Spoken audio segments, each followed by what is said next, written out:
Tengo 76 años, y soy veterano en la guerra de Vietnam. Como hay aquí también. Mi hija es abogada aquí. Los gobiernos no trabajan como debe ser. Yo, what's up, guys? We're live in El Paso, Texas. Behind me, that sign says Bienvenidos. That means welcome to the United States of America. Our Latin American correspondent, Josue, is across the border right now, speaking to some recently deported people in the border town of Ciudad Juarez. Here's the scene on the ground.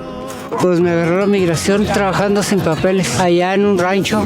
¿Cuántos años logró estar allá en Estados Unidos? 26 años más o menos. ¿Como del 99? Sí. ¿Y su familia se quedó allá? Sí. ¿Y su familia ya es legal allá? Sí, se te cae el sueño americano. ¿Por qué saliste de El Salvador? Para poder sacar a mi familia adelante, pues, porque allá está fregado también. Pues ganan $10 al día, $15 al día. Salí para poder ver si podía cumplir el sueño americano. Ya ahora ya no, sueño americano ya no. Ya no. Ibas en busca del sueño americano. Sí, lastimosamente se nos acabó el sueño. ¿Ahorita sigues esperando lo del sueño americano? No, yo digo que ya esto se acabó, ya no podemos pasar para Estados Unidos. Pues es difícil el sueño americano. Para lograr entrar, ¿verdad? Sin papeles es difícil y pues para lograr hacer los papeles, pues está más difícil todavía. Está muy duro el sueño americano, pero hay que echarle ganas que tiene. ¿Quieres vivir en los Estados Unidos o no? Oh, no, gracias. ¿Qué estás haciendo aquí en los Estados Unidos? Oh, vengo aquí al centro de compras. Oh, para comprar cosas. Sí, creo que la cultura en México es más divertida y la comunidad, la gente. Si tienes ganas de hacer algo en México, vas a cualquier lugar y aquí es un poco muy diferente la vida. Amo Juárez y México. As you guys know, the border's been a pretty hot topic for the past couple years, and during the Biden administration, the El Paso Juarez border was by far one of the most overrun by undocumented migration. It's a bit of a tense scene here right now, but there is some very impassioned individuals who are speaking their mind right here on the border. I think I can hear one right now. Arriba Trump, paisanos. ¿Qué más? Mucha violencia, los otros inmigrantes, roba y roba. Inmigrantes roba celulares, pega y roba celulares. Los otros mexicanos puedo trabajar también, no solamente los jóvenes de otros países. ¿Qué pasó con Guatemala y Honduras, El Salvador? 100 niños diarios, regreso escondido en la otra puente. ¿Por qué no cámaras por eso? Criminals. Afganistán, 2,000 muertos en 20 años. México, 2,000 muertos cada semana, 600 semanas enseguida. Can you back up just a little bit?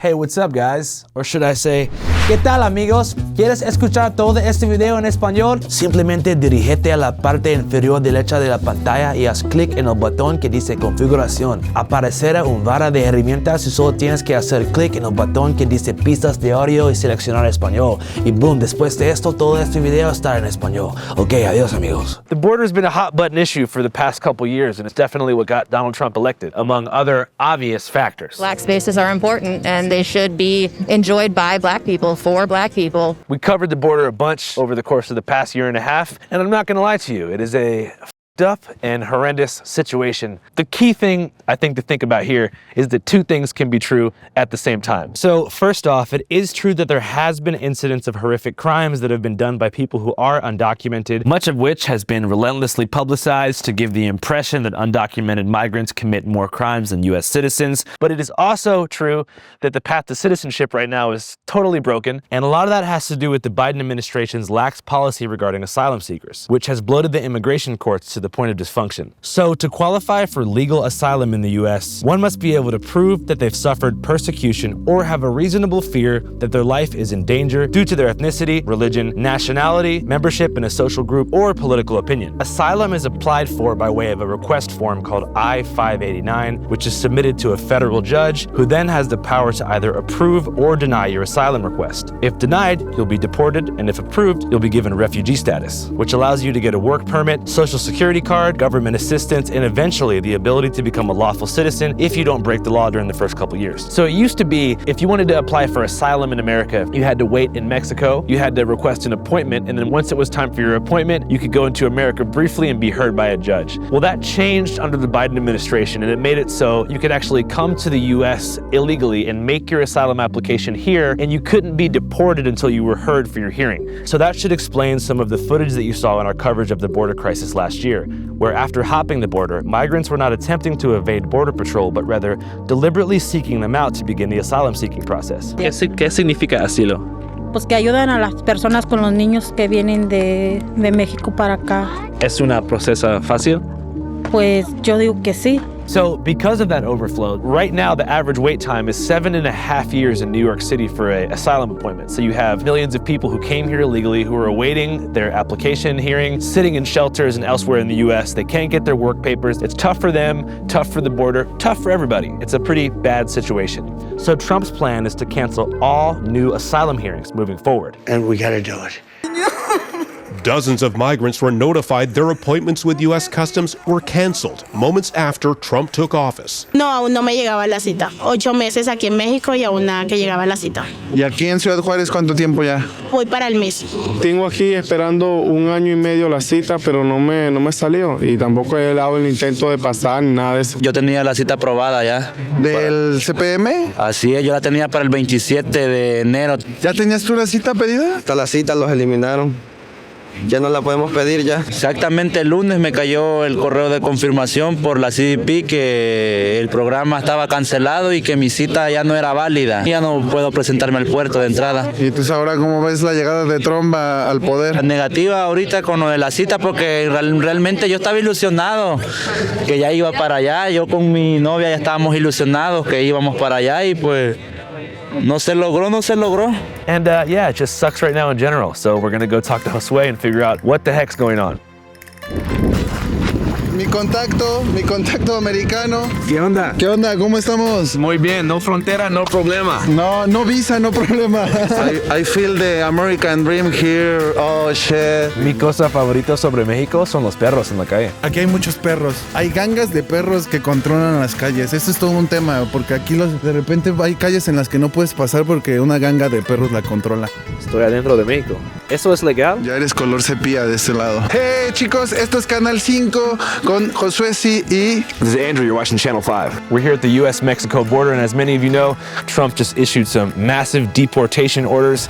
Hoy estamos haciendo un reportaje acerca de los problemas en la frontera, la llegada de Donald Trump, la caída del CPM-1 y pues todos los problemas fronterizos que enfrenta hoy día aquí Ciudad Juárez. Yeah, I can't really go to Mexico, and Josué can't come to the U.S. because of visa restrictions, so that's what we're doing.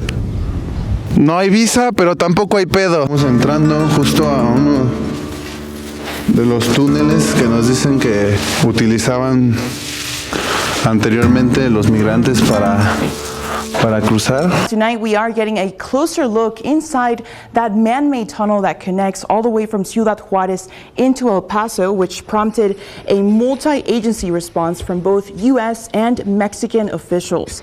Bueno, los coyotes por este tipo de túneles cruzaban a los migrantes.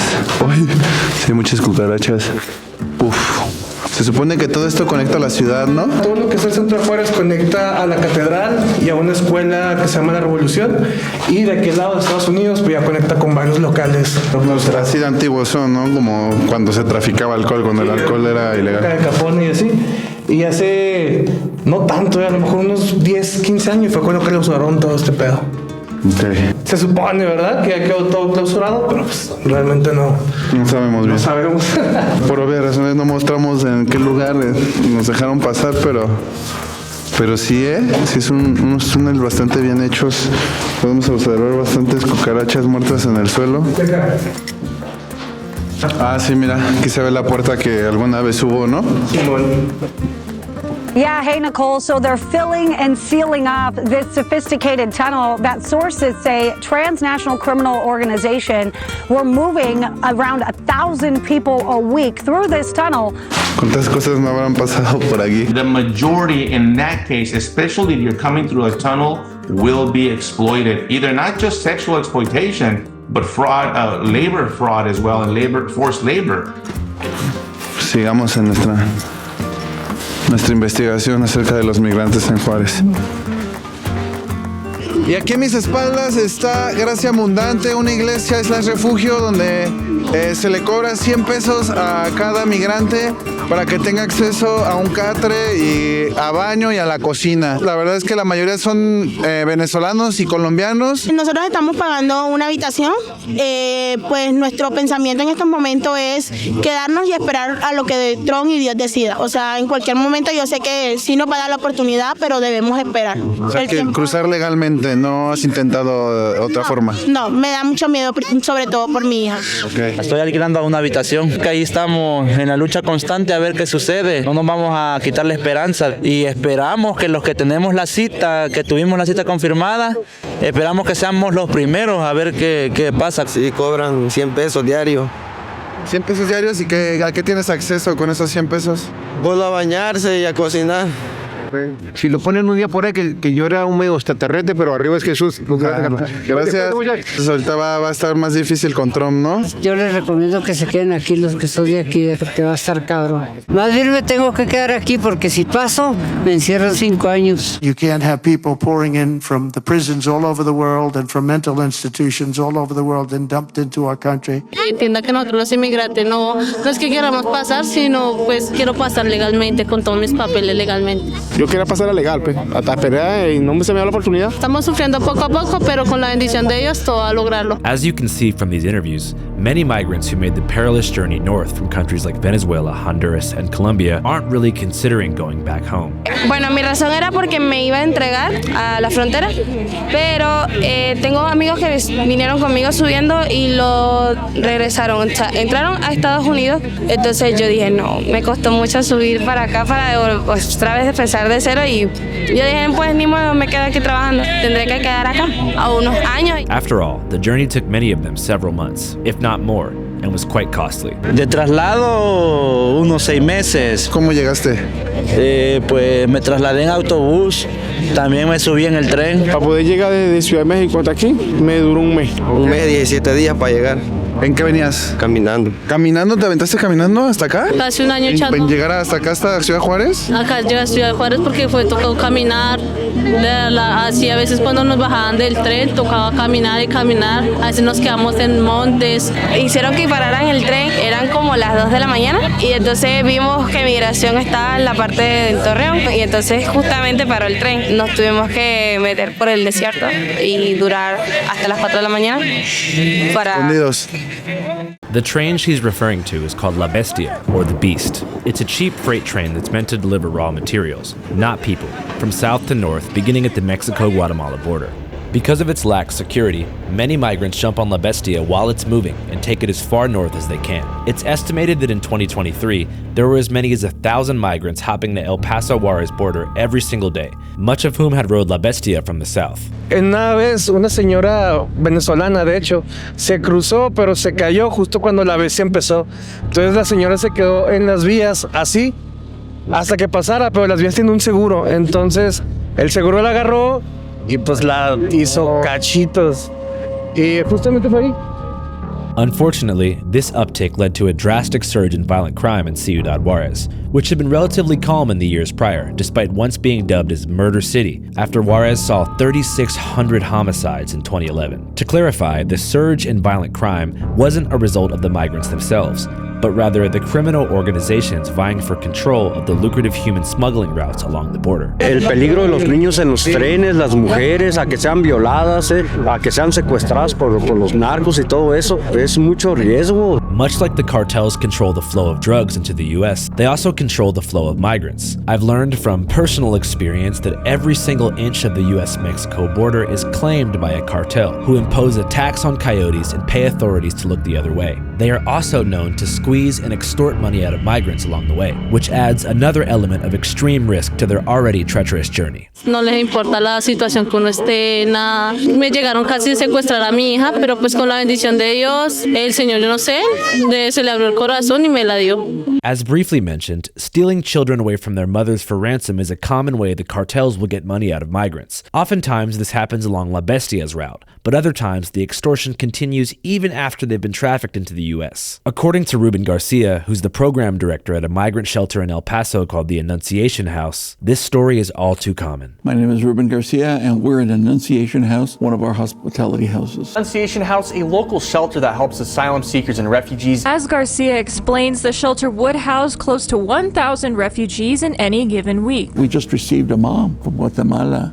She came up with her 4-year-old daughter with a smuggler in Juarez. The smuggler sold her to another smuggler, and that smuggler took her 4-year-old daughter and then took mom to where the metal fence is. You'll get your daughter once you're on the other side. Here's a cell phone. It was a way to get a lot more money. When she got to Border Patrol, the Central Processing Center, there they took her to get a medical checkup, and she was able to get one of the officers to listen to her, who then called Homeland Security Investigation. She had a cousin in Florida that had helped her with some of the money to pay to the smuggler. They set up the meeting in Las Cruces. And there they showed up, they made the arrest, they had the 4-year-old. They also had a 6-week-old baby that they had taken away from another mother. They reunited the 4-year-old with mom, and they were both at our house, and that's how we heard the story of how that all happened. So that's what I mean. In lieu of these kinds of horrific situations, President Trump passed Executive Order 14157, designating 6 cartels and 2 gangs as foreign terrorist organizations. President Trump's administration has plans to designate several cartels and criminal groups as foreign terrorist organizations. Something which could give the U.S. military and other law enforcement bodies the power to invade Mexico. But prospect of an invasion aside, many Mexicans say they support Trump's designation and hope that Mexico will do its part in holding these organizations accountable. ¿Qué piensas sobre eso? Creo que está bien la clasificación porque pues son personas que hacen daño y que no se tientan mucho el corazón con algunas personas.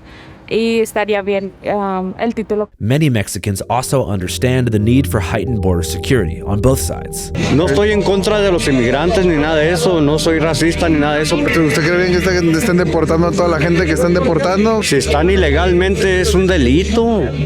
Si van a deportar, que sí deporten a las personas que de verdad están haciendo daño. Las personas que están trabajando no se lo merecen porque también están con un sueño y están manteniendo a su familia. Trump debería darse cuenta de eso, que él también tiene familia. ¿Y tu familia está en Venezuela o en Estados Unidos? Tengo familia en Venezuela y en Perú. Okay. ¿Y ellos qué opinan de tu situación actual? No, yo me dice que espere a ver qué dicen. ¿Y tu familia? No, pues allá están en otro lado. ¿Ellos también se quedaron allá? Sí. ¿Y no saben nada de ti? No, nada. ¿Tampoco te has podido comunicar o sí, igual no te contestan? No he sabido nada de ellos. Pero yo pues ya espero estén bien ellos, así como estoy yo bien. Se olvida la familia. La hermana, pues, mi mamá, pues, no sé si ya falleció porque estaba muy enferma la última vez. ¿Ya no supiste? Ya no supe.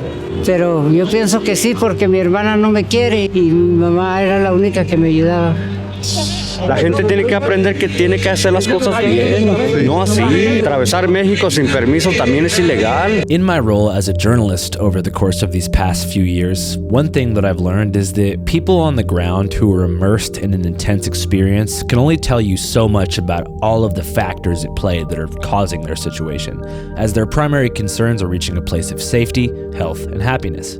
In many cases, I've found that the best people to really talk to are those who are in a stable place but work tirelessly day in, day out to serve these communities. As we mentioned earlier, Ruben Garcia, once called the saint of the El Paso border by the New Yorker, runs a shelter called the Annunciation House. The shelter is currently at the center of a tense legal battle. Several months ago, Republican Attorney General Robert Paxton filed a criminal lawsuit against Ruben Garcia, calling the Annunciation House a stash house for criminal illegal aliens. This is all according to Annunciation House. 430 were released on Sunday night, 197 on Monday, 181 on Tuesday, Christmas Day. At this point, it's unclear whether or not the shelter will remain open. But Ruben Garcia is an extremely knowledgeable individual, so here is an extended interview with the man himself.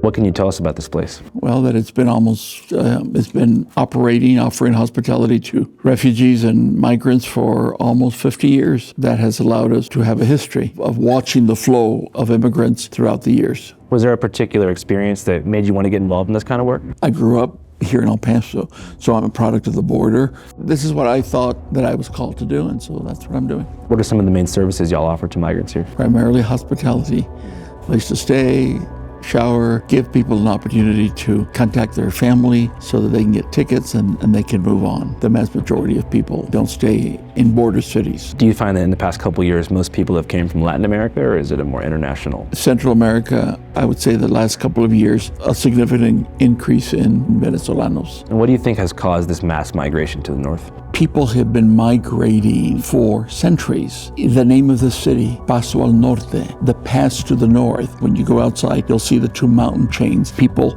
pass through there to go further north. If you ask people today or 400 years ago, why did you leave? They're going to answer primarily, I was afraid, I'm hungry. Y huyendo también de la economía de allá, acuérdese, todo eso. ¿Está difícil el trabajo por allá? Sí, está difícil conseguir trabajo por allá. Unfortunately, someone discovers that I can get votes by making a big deal out of this. Democrat lawmakers care more about illegal aliens than they care about their own constituents. They put foreign citizens before American citizens. We're not going to do that.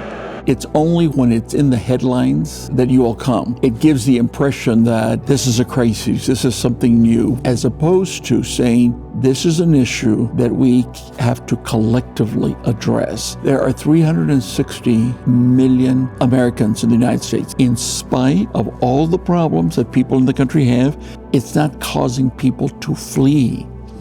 That's not the case in other countries.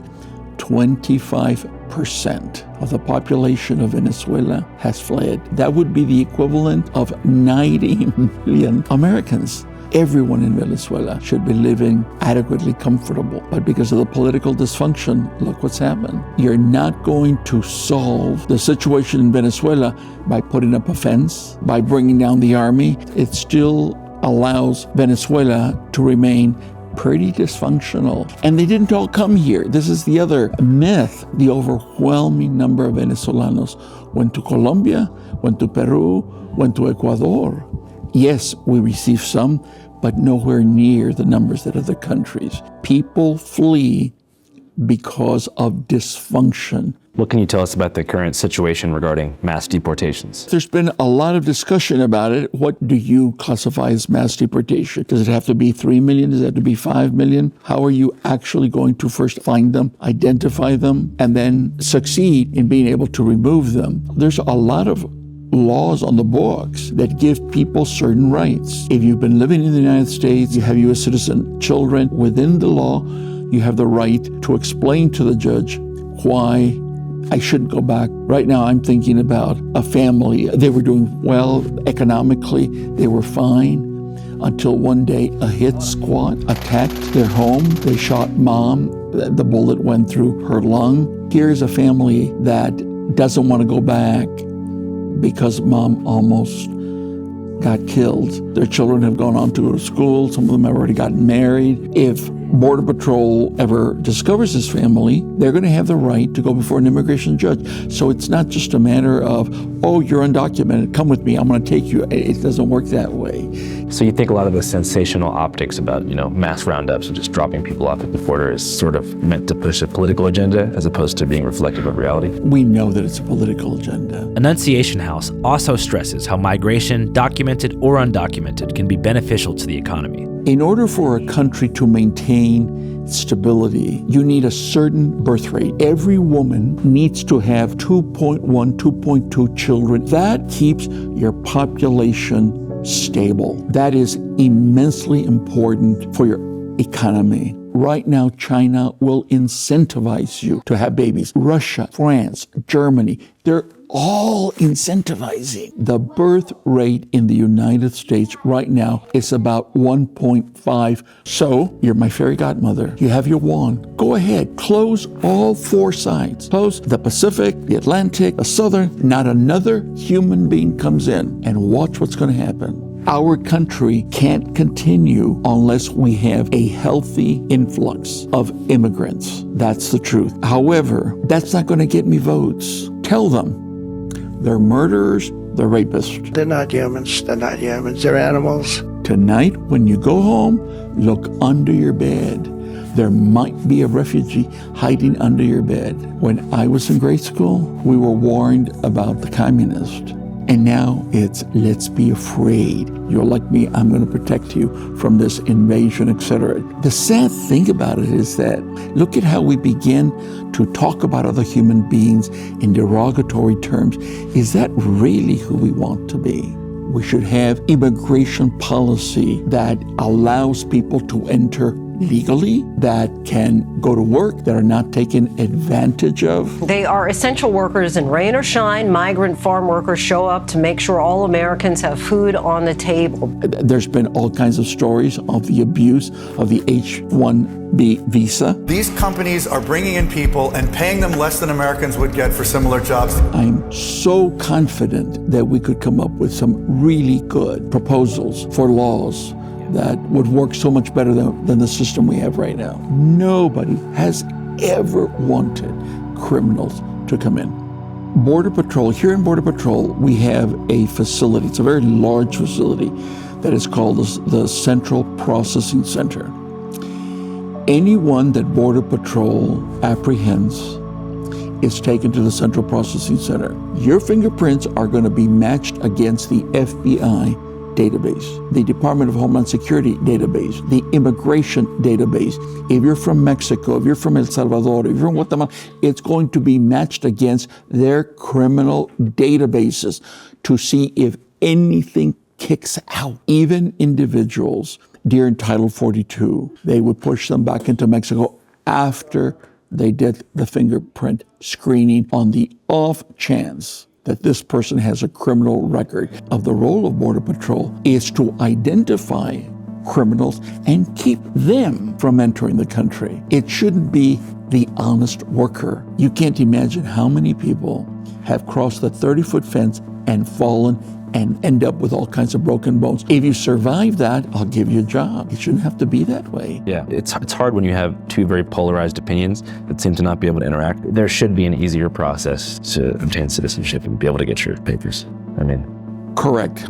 If you have a Pedro or a Jose or a Fabian or Guillermo who crosses the border and is never apprehended, and they make their way into the interior of the United States, well, we don't know anything about them. The statistics tell us that there probably is not criminality. The one thing I think there is legitimately possibly reason to fear would be the cartels. Correct, but I can assure you cartels are not crossing the border. But I guess the thing is, obviously, most coyotes are in some way connected economically to the cartel infrastructure. They're paying to access the space to cross through. You're correct. It's unfortunate that it's making billions for the cartel. I wish there was a way that the cartel wasn't the one running the show. Do you think there's any solution around that? We have this tendency to declare wars. The only war we should declare is the war on addiction. Every year, you and I transfer between 25 and 40 billion dollars in drug profits to Mexico. With that kind of money, it makes it possible for them to corrupt, and that's what makes governments become dysfunctional. So you think without the American drug addiction, there wouldn't be a cartel? We have created the Drug Enforcement Agency. The amount of people that are in our prisons right now, the amount of money that we spend, tell me that we're ready to go and declare victory. Do you think there's some accountability to be taken on behalf of the medical industry here too? Isn't it interesting that you want to do that with drugs, but you don't want to do that with guns? There is no such thing as a bad gun. There is only a person who uses the gun badly. But with drugs, we want to keep going after the manufacturers of drugs. But if you look at like Purdue Pharma and some of these companies that like use people as testing ground. I'm simply saying that's where we have put the emphasis ever since Nixon declared war. And where are we today? Drug-related deaths are on track to reach record highs this year. There's certain cartel activities that seem to go far beyond economic necessity. You're now talking about the abuse, the beatings, the killings, the prostitution. I do believe that there is evil in the world. You don't think it's just people motivated by self-interest, refusing to consider? A lot of it is clearly self-interest, but I also think that self-interest can be evil. Oftentimes I think about the self-justification systems in people who do stuff like that. Then you wonder if there is none at all, and if they just wake up and say, I like doing terrible things. I have to believe that a lot of it has to do with our culture and the need for our culture to really examine itself. You think America's in a spiritual crisis? I think it's been in a spiritual crisis for a long time.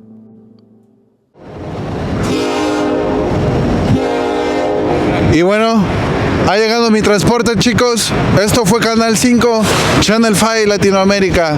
Nos vemos en la siguiente.